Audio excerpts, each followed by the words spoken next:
Assalamualaikum warahmatullahi wabarakatuh. Berjumpa lagi dengan saya Ibu Ayu. Nah, hari ini kita akan masuk ke bab baru, yaitu mengenai persamaan kuadrat. Nah, yang kita bahas hari ini adalah bagaimana cara mencari akar pada persamaan kuadrat dengan metode memfaktorkan. Tanpa berlama-lama, kita langsung saja simak penjelasan berikut. Sebelumnya, apa itu persamaan kuadrat? Jadi di sini ada contoh sebuah persamaan, yaitu x kuadrat ditambah x dikurangi 6 sama dengan 0. Ini adalah contoh dari persamaan kuadrat. Berdasarkan contoh tersebut, dapat kita ketahui bahwa persamaan kuadrat adalah persamaan yang memiliki pangkat tertingginya yaitu 2. Ini ya, pangkat tertingginya yaitu 2. Nah, bagaimana bentuk umum dari persamaan kuadrat? Iya, yaitu ax kuadrat ditambah bx ditambah c sama dengan 0. Dan a, b, c itu disebut sebagai koefisien. Jadi itu bisa berupa angka. Nah, lalu a-nya itu tidak boleh sama dengan 0. Selanjutnya, terdapat 3 cara mencari akar persamaan kuadrat. Yang pertama, dengan memfaktorkan. Yang kedua, dengan melengkapkan kuadrat sempurna. Yang ketiga, dengan rumus kuadratik atau rumus ABC. Yang kita pelajari dalam video ini adalah dengan cara memfaktorkan. Nah, langsung saja kita ke contoh mencari akar persamaan dengan memfaktorkan. Jadi di sini ada persamaan x kuadrat ditambah 2x sama dengan 0. Bagaimana cara memfaktorkannya? Nah, kita lihat di sini kedua suku itu memiliki variabel x. Maka x-nya dapat kita keluarkan. X dikali. Nah, x dikali berapa biar hasilnya x kuadrat? X dikali x, ya, karena x kali x adalah x kuadrat. Di sini penjumlahan, maka kita beri penjumlahan. Nah, x kali berapa biar hasilnya 2x? Iya, x dikali 2 sama dengan 0. Jadi ini adalah faktornya. Untuk mencari akarnya, berarti kita pisah. Di sini x ya, berarti x sama dengan 0. Ini akar yang pertama. Lalu akar yang kedua, di sini x plus 2. Berarti x plus 2 sama dengan 0. Jadi x sama dengan 0 dikurangi 2. X sama dengan negatif 2. Maka akar-akar persamaannya atau HP-nya itu adalah, kita pilih yang paling kecil dulu, min 2,0. Nah, ini adalah jawabannya. Paham sampai sini? Di sini ada persamaan x kuadrat ditambah 5x ditambah 4 sama dengan 0. Nah, di sini suku pertama memiliki variabel x, suku kedua memiliki variabel x. Namun suku ketiga tidak memiliki variabel x, maka kita tidak bisa menggunakan cara seperti sebelumnya. Lalu bagaimana, Bu? Nah, sekarang coba kalian pikirkan bilangan berapa dikali berapa itu hasilnya adalah ini 4. Namun jika bilangan tersebut dijumlahkan itu hasilnya adalah 5. Ya. Sekarang kita cek bersama-sama. Bilangan berapa kali berapa itu hasilnya 4 ya. Coba 2 kali 2 ya.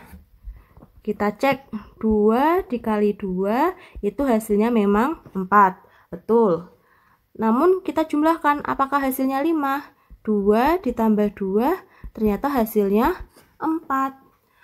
Padahal kita mintanya adalah 5. Jadi bilangan 2,2 itu tidak bisa kita gunakan. Sekarang kita cek lagi. Kira-kira berapa kali berapa hasilnya 4 ya?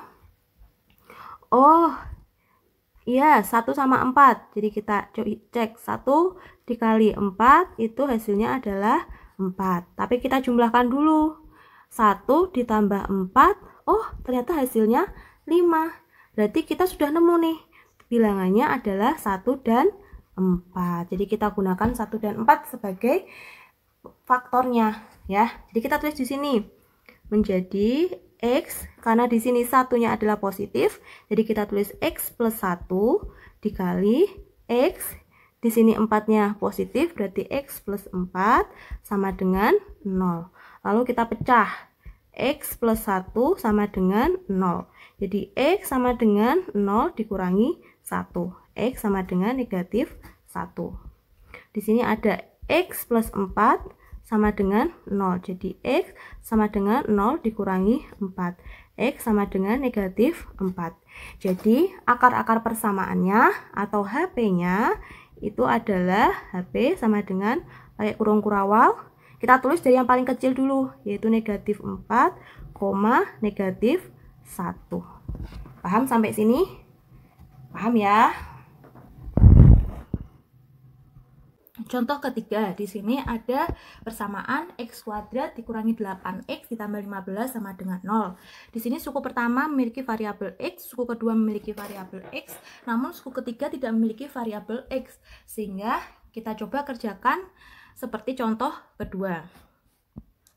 Nah, di sini kita pikirkan bilangan berapa dikali berapa, itu hasilnya adalah ini, 15. Lalu ketika dia dijumlahkan, yaitu hasilnya adalah negatif 8. Nah, kita pikirkan bilangan berapa ya? Kita coba 3 dan 5. Kita cek dulu ya. 3 dikali 5. Oh iya, hasilnya 15. Kita cek dulu penjumlahannya. 3 ditambah 5, ternyata hasilnya adalah 8. Padahal yang kita inginkan adalah negatif 8. Maka angka 3 dan 5 itu tidak dapat kita gunakan. Sekarang kita pikirkan lagi angka berapa ya? Oh, karena di sini ada negatifnya. Coba deh kalau ada negatifnya. Jadi negatif 3 dikali negatif 5. Kita cek. Berarti negatif 3 kali negatif 5 adalah 15. Kita cek penjumlahannya. Negatif 3 ditambah negatif 5. Ternyata hasilnya adalah negatif 8. Sesuai yang ternyata yang kita inginkan. Jadi angkanya adalah negatif 3 dan negatif 5. Nah, ini yang akan kita gunakan untuk memfaktorkan. Sekarang kita tulis di sini menjadi X. Karena di sini 3-nya negatif, maka di sini kita tulis X dikurangi 3 dikali X. Karena di sini 5-nya negatif, maka X dikurangi 5 sama dengan 0. Lalu kita pisah ini. X dikurangi 3 sama dengan 0. X sama dengan 0. Sininya 3-nya pindah ruas karena di sini pengurangan, maka ini menjadi penjumlahan. Jadi X sama dengan 3. Nah, yang ini menjadi X dikurangi 5 sama dengan 0. X sama dengan 0 ditambah 5. Ya, X sama dengan 5. Jadi, akar-akar penyelesaiannya yaitu 3 dan 5. Atau dapat kita tuliskan HP-nya itu sama dengan 3 dan 5. Nah, ini akar-akar penyelesaiannya. Sampai sini paham ya? Nah, itu tadi penjelasan Ibu mengenai cara mencari akar persamaan dengan memfaktorkan. Semoga dengan melihat video penjelasan Ibu, kalian menjadi paham. Sekian dari Ibu. Wassalamualaikum warahmatullahi wabarakatuh.